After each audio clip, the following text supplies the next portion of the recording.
Bienvenue à toi dans cette nouvelle semaine de tribulation et transcendance, un format de podcast que je te livre en freestyle, en direct, comme si on était en conversation autour d'un bon café ou d'un bon thé, où on parle d'une thématique spirituelle sur laquelle je rebondis par rapport à un échange que j'ai eu, soit par message, soit avec une personne, voilà, dans des consultations. Et aujourd'hui, j'avais envie de te parler de Yemanja, la déesse Orisha Yemanja. La déesse Orisha Yemanja, c'est une déesse afro-brésilienne qui est peut-être l'une des plus connues, je crois. C'est-à-dire que c'est celle qui est liée à la mer. Donc si tu cherches un tout petit peu, tu as vite des visuels de femmes qui sortent de l'eau. Ça peut être une femme blanche, ça peut être une femme afro, vraiment qui sort comme ça, mais toujours avec la lune en fond et l'eau autour, des coquillages, des fleurs. Et ça, c'est une déesse qui est importante dans le panthéon afro-brésilien et qui n'est pas toujours bien comprise. Alors, je te donne un petit peu ses attributs, je t'explique un petit peu dans lequel toute son histoire, toi qui m'écoutes. Et là, j'ai évidemment une version un petit peu grand public pour les personnes qui connaissent les orishas. On peut aller un petit peu plus loin, mais je voulais juste te faire découvrir ça. Donc, les orishas, tu as déjà des podcasts à disposition pour découvrir que ce sont donc des divinités africaine à la base. Donc il y a dans le panthéon, dans la cosmogonie afro-brésilienne, il y a un dieu qui s'appelle Olorum, qui est en haut, qui est très loin dans la pensée afro-brésilienne, Dieu. Donc on ne s'adresse pas forcément à lui en direct parce qu'il est vraiment super loin. Et il a en fait des représentations, en fait des émanations de Dieu. En fait, il porte des masses, c'est comme ça qu'il va se présenter auprès de nous.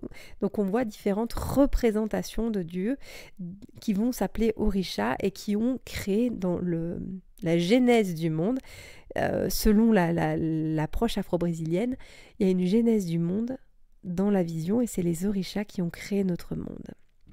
Et il y a Oshala qui a créé notre monde.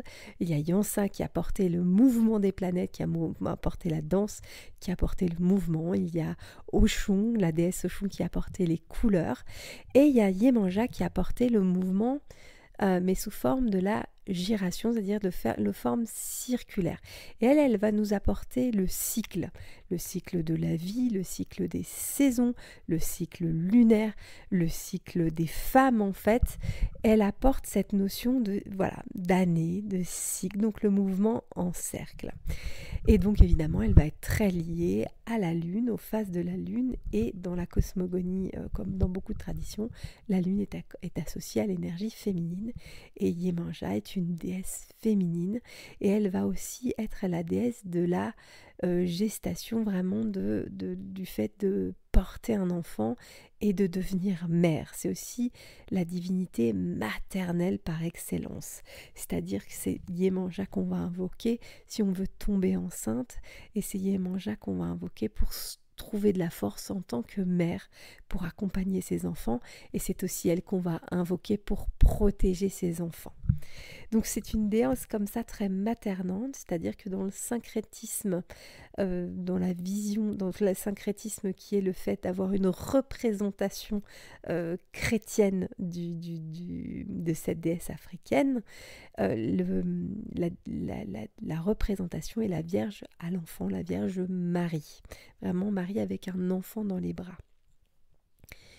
Yemanja, pour autant, elle peut être un petit peu confrontante pour deux aspects. C'est elle doit nous interroger quand on l'invoque, c'est toujours quel lien on a avec notre mère. Et ça peut être une énergie qui est très dérangeante quand on n'a pas apaisé le lien avec notre maman, ce côté maternant, parce qu'on va projeter beaucoup de choses et on ne va pas être à l'aise avec cette énergie-là. Pour autant, c'est un cheminement d'être à l'aise avec notre mère, dans tout ce qui a même les choses les plus difficiles, d'apaiser, de reconnaître juste qu'il y a la transmission de la vie. Si ça s'est bien passé, de reconnaître pour tout ce qui a bien été fait, tout ce qui s'est passé, mais en tout cas de reconnaître notre mère, quelle que soit l'histoire, comme la personne qui nous a donné la vie, et de l'honorer pour ça. Plus, c'est du bénéf, c'est bien, mais il y en a qui n'ont malheureusement eu que ça, mais n'empêche qu'ils ont eu ça, ils ont eu la vie qui leur a été transmise, et il y a eu quand même toute la gestation, tout ce temps-là où la mère a été présente de manière indispensable. Et c'est d'honorer cette partie-là de notre mère pour pouvoir après honorer la déesse Yemanja, tout son cycle, et de pouvoir honorer aussi cette abondance. C'est-à-dire que la représentation maternelle, quand elle est bien équilibrée, une mère donne à son enfant. Et c'est cet accès à cet amour inconditionnel qu'a une mère pour un enfant. Je peux en choquer quelqu'un, mais je crois que j'ai une amie qui m'a dit une chose, et je crois que c'est pas du tout dans la spiritualité, mais je trouvais qu'il y avait quelque chose qui était très juste dans ce qu'elle transmettait. Elle venait de donner la vie et je lui ai rendu visite. Et quand elle a senti son enfant, elle m'a dit « Je viens de découvrir une forme d'amour que je ne connaissais pas avant ».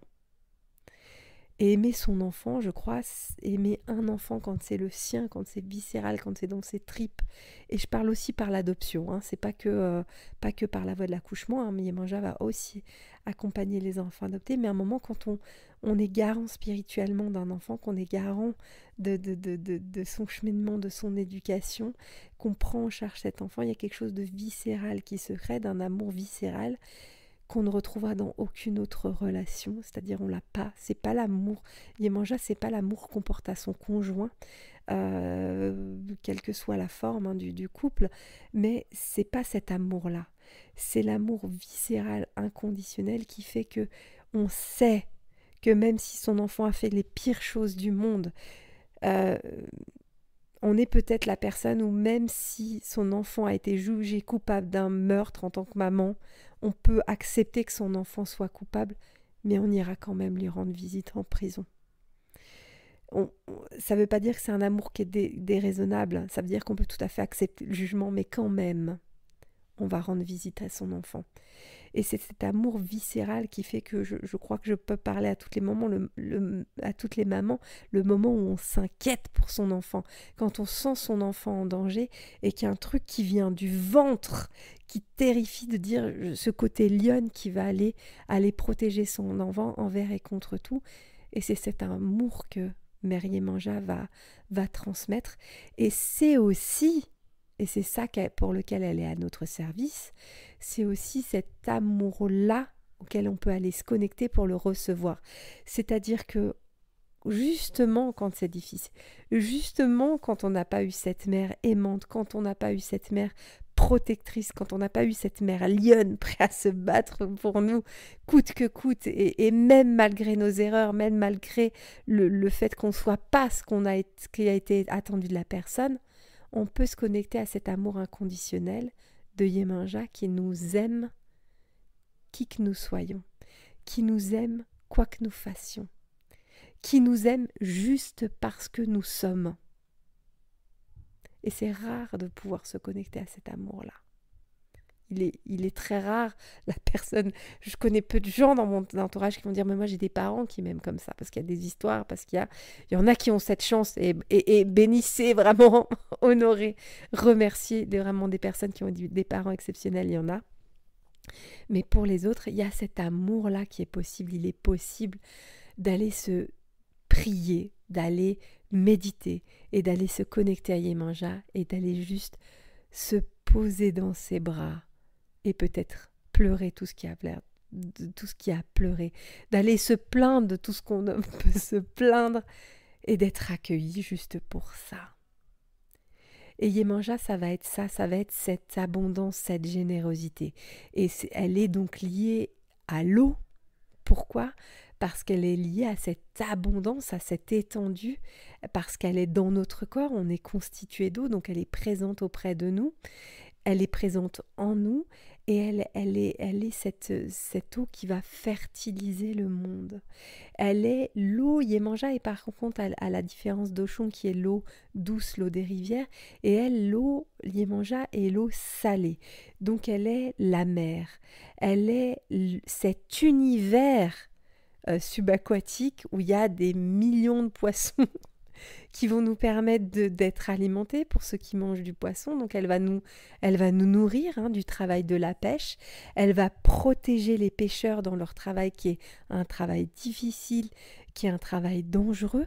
Elle va sustenter, elle va donner, elle va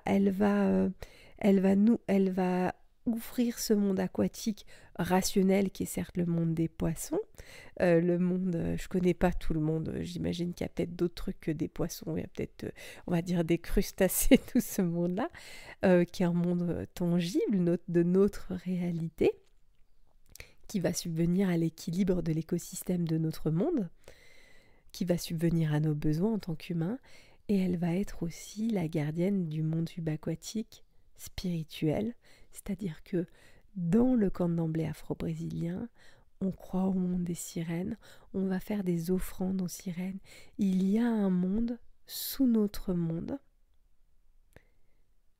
qu'on peut explorer et qui est un monde spirituel. Alors la plus belle chose que vous puissiez faire pour vous relier à ce monde spirituel, c'est la prochaine fois que vous avez la chance d'aller vous baigner dans la mer, l'eau salée. Vous allez en fait pouvoir y aller en conscience en vous connectant avec Mère Yemanja et demander ses bénédictions et demander d'être relié à elle, relié à cette énergie profondément maternelle, de rentrer dans l'eau en conscience, de vous immerger comme dans une prière, de vous reconnecter, comme si vous faisiez votre propre baptême complètement immergé dans l'eau, et de vous connecter, de vous relier à Mère Yemanja. Mère Yemanja ouvre ses mains à tout le monde. Mère Yemanja est la mère universelle de tout le monde.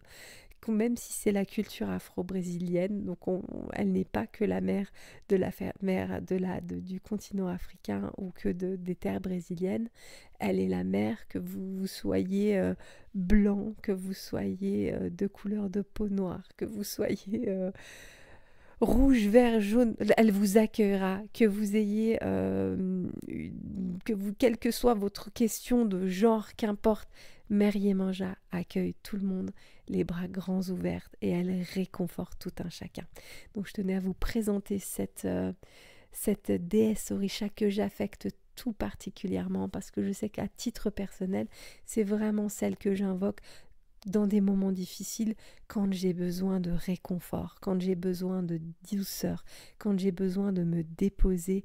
Et c'est celle vraiment que je vais invoquer au quotidien pour venir m'aider dans mon rôle de mère et apporter ses bénédictions, sa force, sa protection auprès de mon fils. Donc c'est une Orisha, vraiment une déesse que j'affectionne tout particulièrement.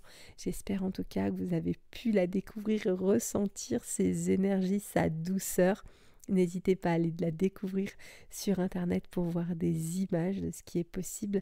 Je mettrai à disposition un article de blog aussi en descriptif du podcast pour expliquer qui est Yemanja un peu plus en profondeur et que vous puissiez trouver des images.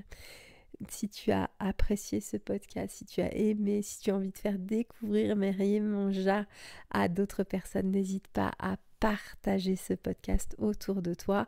Et pour soutenir mon travail de serviteuse des Orishas, n'hésite pas à mettre des commentaires. Tu peux venir me poser des questions sur les réseaux sociaux, je répondrai avec plaisir. Et n'hésite pas à mettre, pour soutenir, des étoiles sur la plateforme sur laquelle tu écoutes l'épisode. Ça me permet de référencer mon travail, de pouvoir le promouvoir et de voir, moi je pourrais voir aussi, c'est la manière de voir que mon travail plaît. Je vous souhaite une très belle semaine. On se retrouve la semaine prochaine.